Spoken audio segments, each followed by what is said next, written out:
All right, next up we have the Red Museum. Now this one has Boggs from the Shawshank Redemption, yet another character. I think like X-Files episodes, they always have a recognizable face from other previous movies that I've seen that I'm instantly like, oh, you're from the Shawshank Redemption. Oh, you're from Summer School. Oh, you know. And so yeah, we got Boggs here, and anytime I see this guy. So this opens and we got to find out that there's this fucking creep living in the walls of this family's house, and then the kid goes missing, and when he's found he is one written on his back in marker, and Mulder is very invested and intrigued by this, of course, because he knows that he knows something no one else does. They think that these people have been possessed by animal spirits, no less. And so they go into town, and there is this religious cult, and it's like a vegan religion cult, I guess. It's a vegetarian cult that is, down with meat, down with all this, and they're protesting in a town that lives and dies off of their meat exchange there. They're a butcher town. And of course, there's hostility between the two and this and that. I lived in Sedona, Arizona for a very long time, and there's a lot of hippies up there, a lot of vegans. I am a vegan myself. I don't talk about it much because I feel like, people are tired of the arrogance of vegans, and I totally get it. A lot of them are. A lot of them are very hoity-toity, They put themselves up on pedestals, they get in your face, all this shit. I'm not like that in the slightest. And I almost feel like living up in Sedona, I feel like there is a group of people that reminds me of the Church of the Red Museum that's in this. But of course you think they're going to be the perpetrators, the ones behind this, and ultimately they're not. They actually are the ones that have been able to get away from everything that's happening, because the poison, the growth hormones and all that are in the meat, and they're being actually given to the kids as well. Boggs' character, he talks to his congregation there through a computer that goes up on a screen, and I thought he was just going to be silent. So when they came to his door, I was just like, okay, what is he going to do? Have to communicate through sign language, or write it down and have the girl read it to him, or what? And he just talks right out. And I'm like, if you can just talk and you talk to everybody, it's not like a vow of silence. Why are you writing it on a thing and having her read it? That was really weird. I didn't really understand that at all. But hey, I don't know. Looks like a freaking villain from a Indiana Jones movie. So the hell do I know?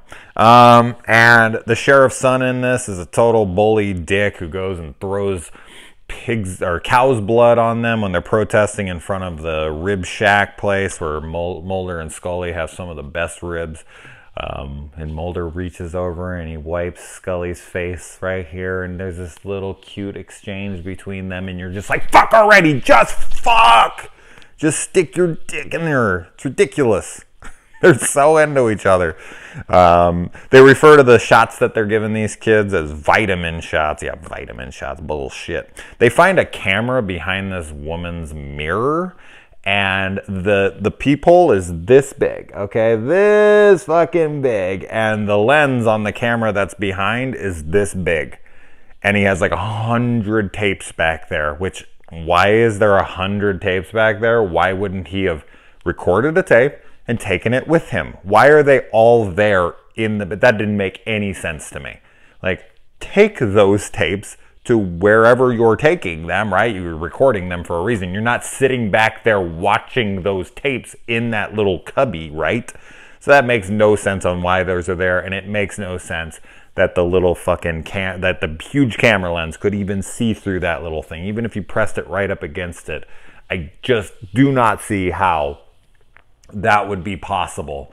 But it's nor here nor there. I just saw it and I was like, what? This is ridiculous. And then we find out that this is alien DNA that's being injected into these kids. And they actually mention the Erlenmeyer flask episode. They actually say that by name, of course, because of the flask itself. And that's the same stuff that was in there. And the guy who's in this was the one who shot Deep Throat and the whole thing. So this is connected to the larger story. A lot of these are throwaway episodes. A lot of them are filler episodes that have nothing to do with the actual like concurrent timeline of the show. You could just not watch them at all and it wouldn't matter. But this actually kind of ties in. Not enough that it really matters all that much, but enough that it's cool to see them mention previous episodes, especially ones that have a big thing. And we do get to see the guy who killed Deep Throat die in this episode. So I guess it does have its purpose. It's not just a total filler episode. And the sheriff, oh man, Mulder does not want that guy dead. And when the sheriff comes in, he killed his son. He ain't having that shit. So he walks in and boom, boom, boom, kills that guy like nothing. And I don't blame him.